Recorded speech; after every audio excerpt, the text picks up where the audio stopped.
Hi, my name is Dr. Nathan Groot. I am a music teacher and strings teacher at the Arkansas School for Mathematics, Sciences, and the Arts, where I teach string ensemble and applied lessons, among other music courses.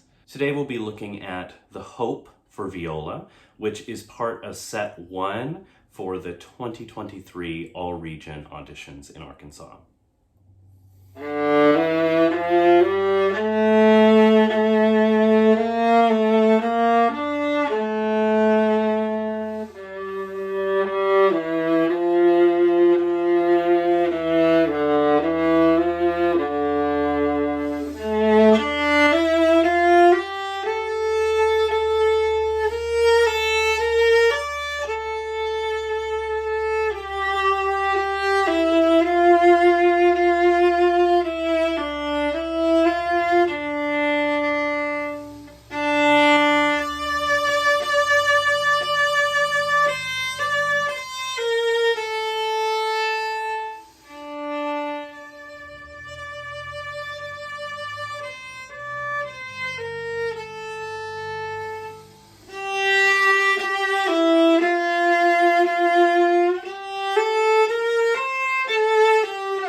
All right, so let's talk about this piece just a little bit. First, I think we should talk about the spot there on the last line in measure 14 and 15, which is the only notated shift in this piece. Now, depending on how long you have been playing, shifting may or may not be kind of a new topic for you. If it is a new topic for you, it can be just a little bit intimidating at first, but don't worry too much. You can definitely get it by the time the audition rolls around. So first, forgive me if this is review for some of you, but I do want to talk just a little bit about what's actually happening when we shift. When we shift, our arm is moving and our hand is just following. I like to think of it as the arm being the train on the track, and all the fingers, including the thumb, are just passengers. So to shift from first position to third position on the D string would mean that your first finger goes from E to G, which is normally where your third finger goes, right?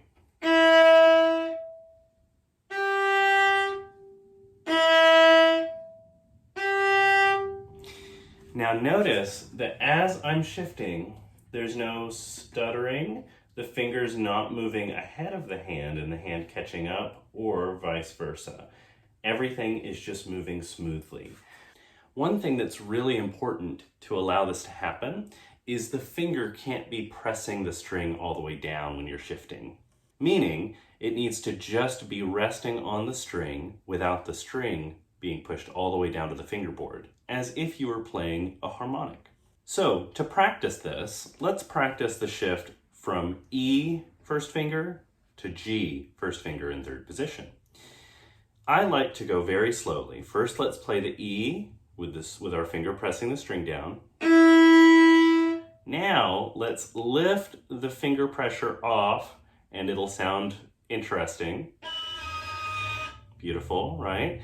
Now, let's move as slowly as we can so that we can really make sure that nothing is moving. Imagine all of this is totally frozen, but it's just moving like a train car on the tracks. So, starting out with the note, now no pressure, and now we're going to glide up and use the bow so we can hear ourselves gliding. Now we've reached third position and we're going to allow the finger to now press the string back down. If we're not sure if it's in tune, you can check that with your G string. You can also use a tuner.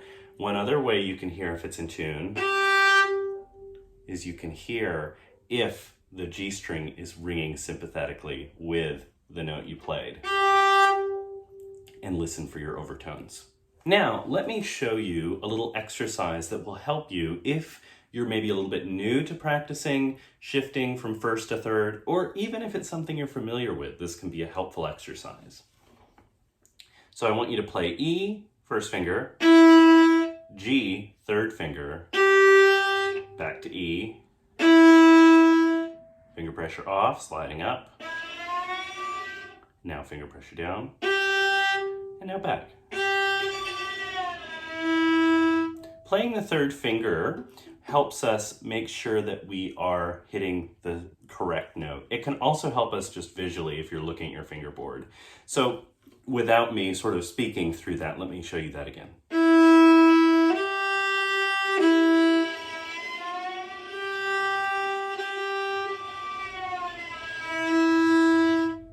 Right? So this can be a really good way to familiarize ourselves with going from first to third and third to first, which is exactly what this piece demands. So let me play those three measures 13, 14, and 15 in this piece.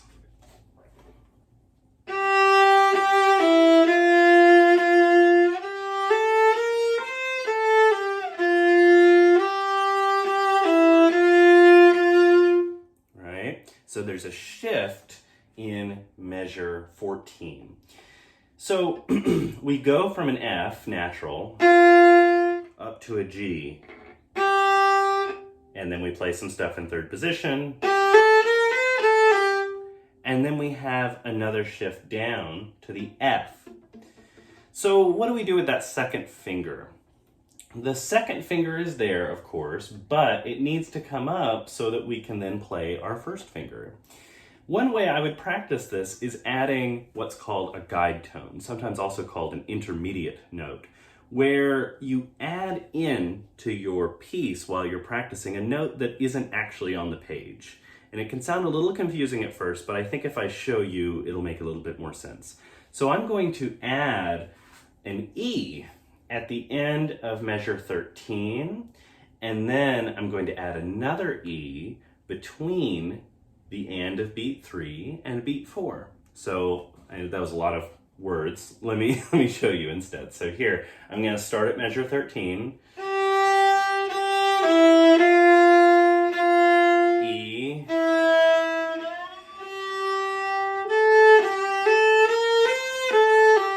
E. So what I've done is I've made these measures just a little bit like the exercise we just did with shifting from E to G. So now let's try it a little bit faster so that in a little bit more in rhythm.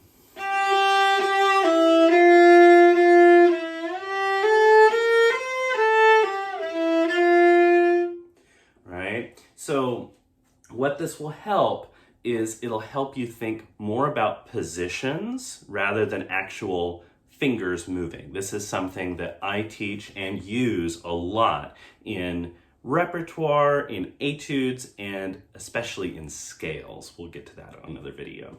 So you'll remember that with our guide tones, we go from here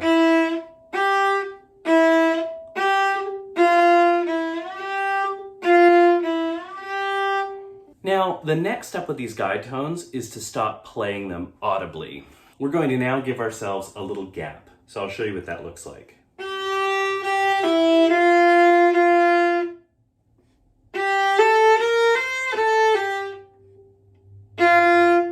Right? So the first finger is still there. If you were looking closely, you may have seen it, but we're not actually playing it.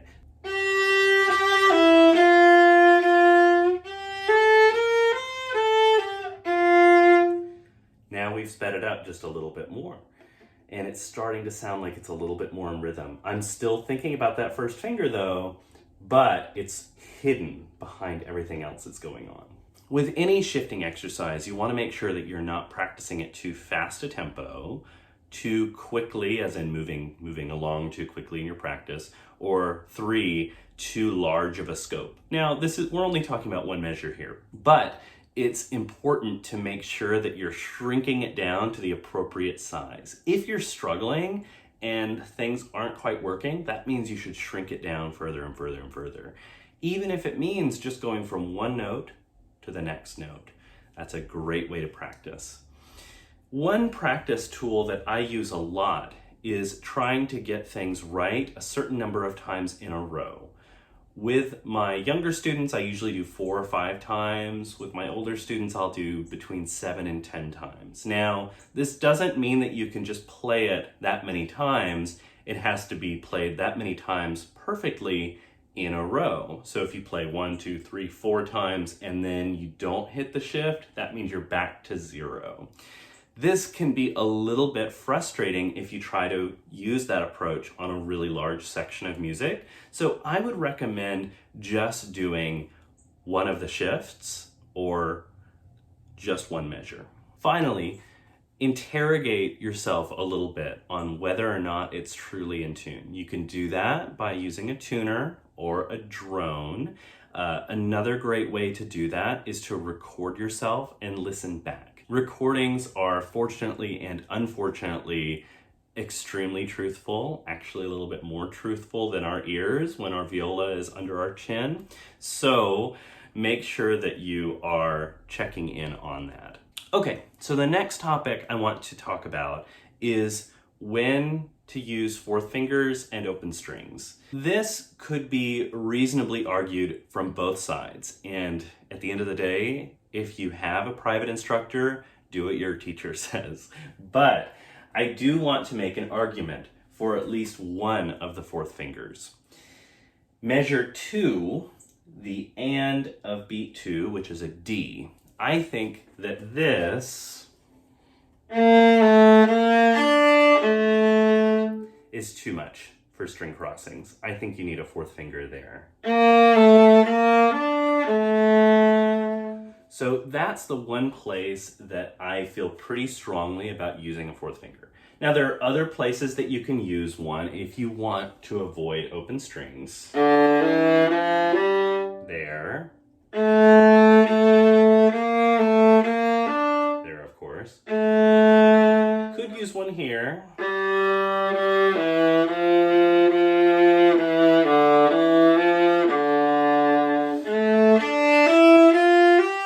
Here is fine.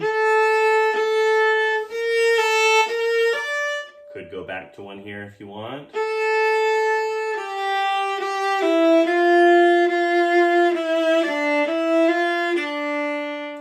And that's really the only ones that I use myself. Now, barring all the 4th fingers except for the one that I feel strongly about, that D in measure 2, the other ones, you kind of have to weigh your options a little bit there, because the danger with 4th fingers is they are more likely to be out of tune than an open string. The benefit of using a 4th finger is you get the timbre of that string, so there's a little bit more continuity there in terms of the sound that you're hearing. And also, if you are using vibrato, you have the option then to put vibrato on that note. There are some 4th fingers in there that are a little bit tricky to hit. In particular, the A in measure 5, and especially at the end of measure 6, just because you're using a low 1, that 4th finger, if you choose to use it, is a little bit treacherous. So really think that through, and if you start using it and it's just not working,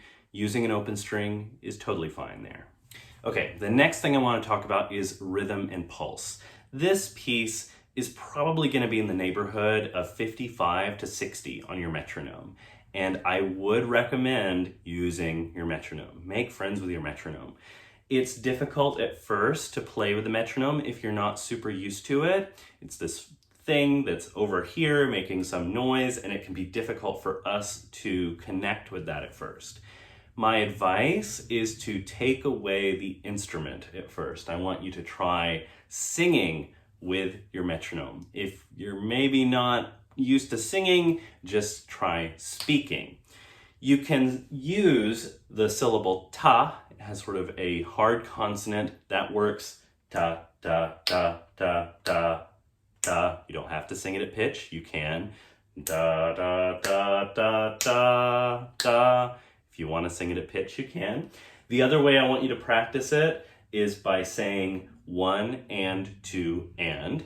And if they're eighth notes, if they're quarter notes, you can just say 1, 2. So that would sound like this. 1 and 2 and 3, 4.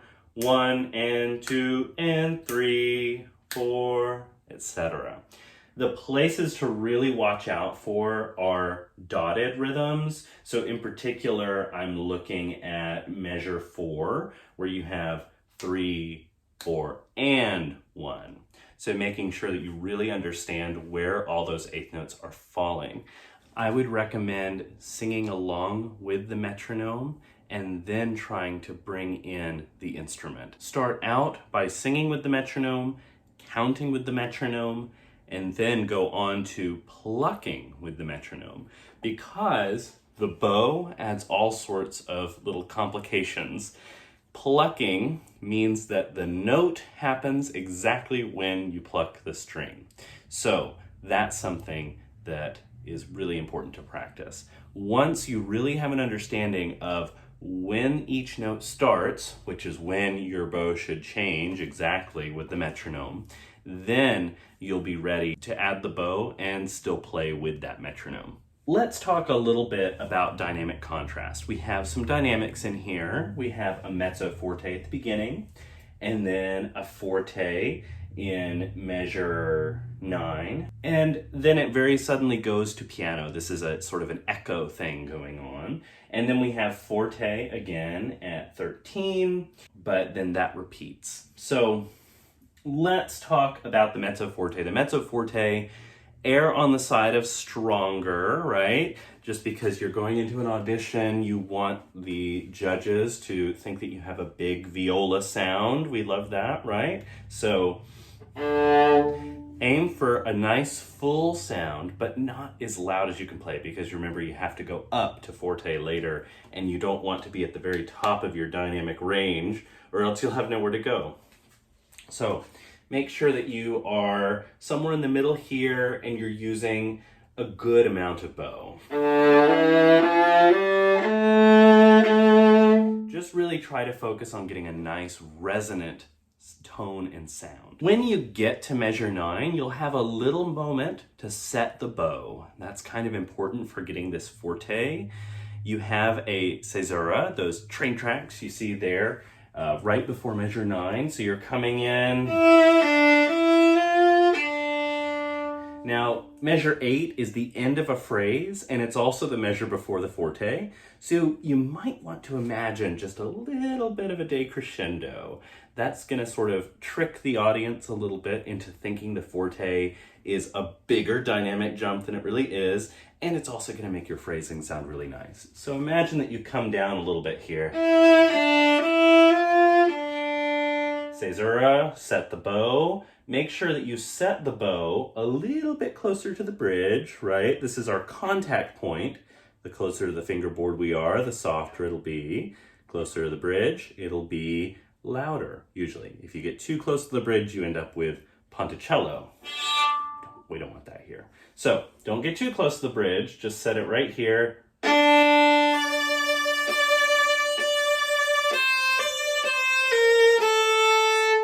Really declamatory statement here. We want the whole bow being used. It's fine if there's a little bit of a sort of punch to each thing, because that will make what comes next even more dramatic. So we've just played this big, strong thing. We have a little lift. What do? We change our 3 bow variables. What are they? Weight, speed, contact point. So we already talked about contact point. We're now moving down here for our piano. Weight, less weight, speed, less speed.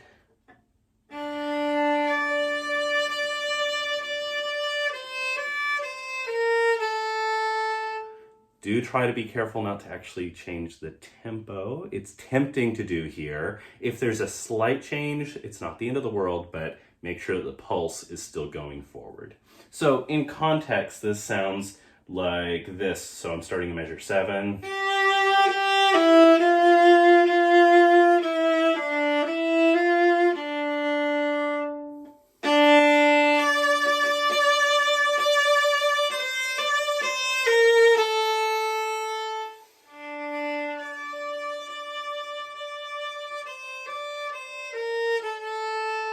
and then you're ready to set the bow again for another forte. Okay, let's talk a little bit about phrasing. Phrasing is the way you shape each sort of unit of music. Now, what's a unit of music?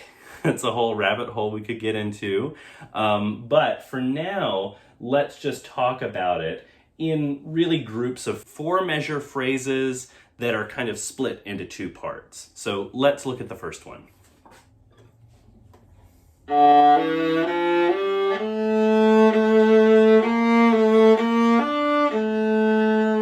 There's the first 2, and then this is the answer to that.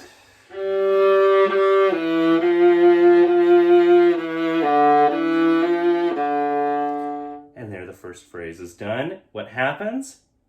We play it again, but up an octave, except this time it has this A 8th note. The A 8th note belongs to what comes next. So we're going to try to connect that in without stopping the bow.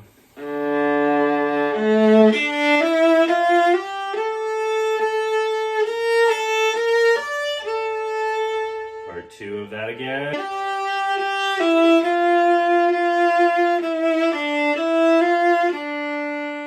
Then we have another 4-measure thing, which is a statement and then an echo, right? We talked about this in terms of dynamics.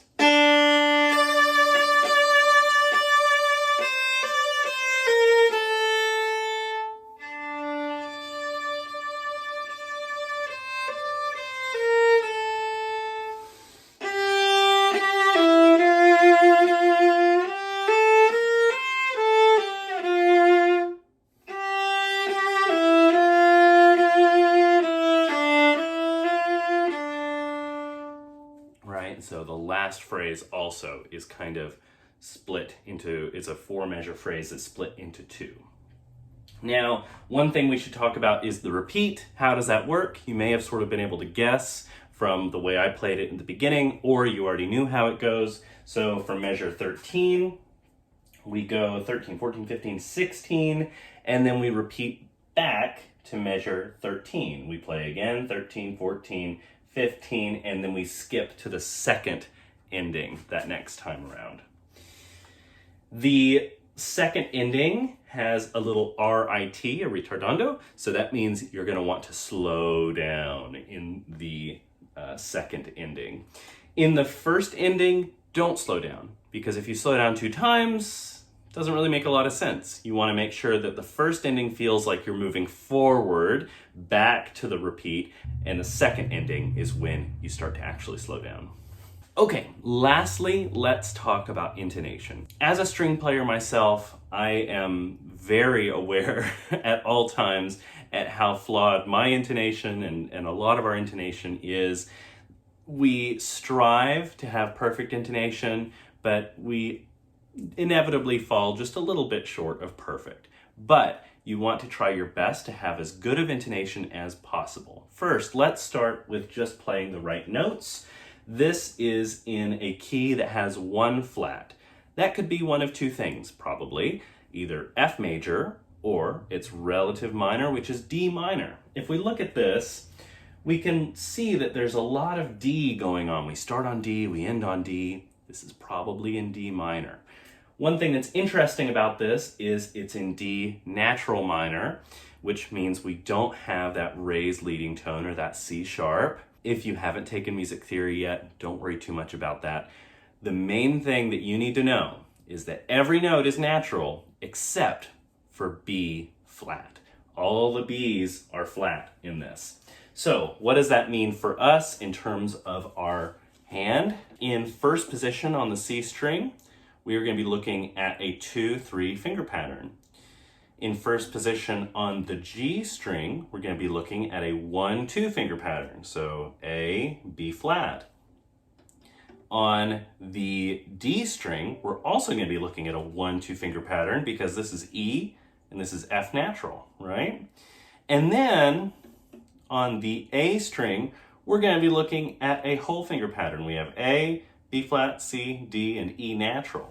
Now, we do spend 1 measure outside of first position, which is third position, and that is going to be a 2-3 finger pattern because we have G, A, B flat, there's our half step, C. So make sure that all of those B's are flat. In terms of intonation, record yourself, listen back, sing it, try to hear the note before you play it in your mind, or sing the note before you play it. Try playing along with recordings. Feel free to use the one I provided. Also, if you need to, try playing with a tuner on your stand or on your instrument. I do try to steer my students a little bit away from becoming too reliant on visual aids, but there's no doubting that it can be helpful just to see this note is in tune, this note's not in tune, how much is it not out of tune, and you can see exactly how much. It's either flat or sharp. One thing I will say is if you are out of tune on a note, don't adjust by sliding and finding it that way. Adjust by lifting and dropping.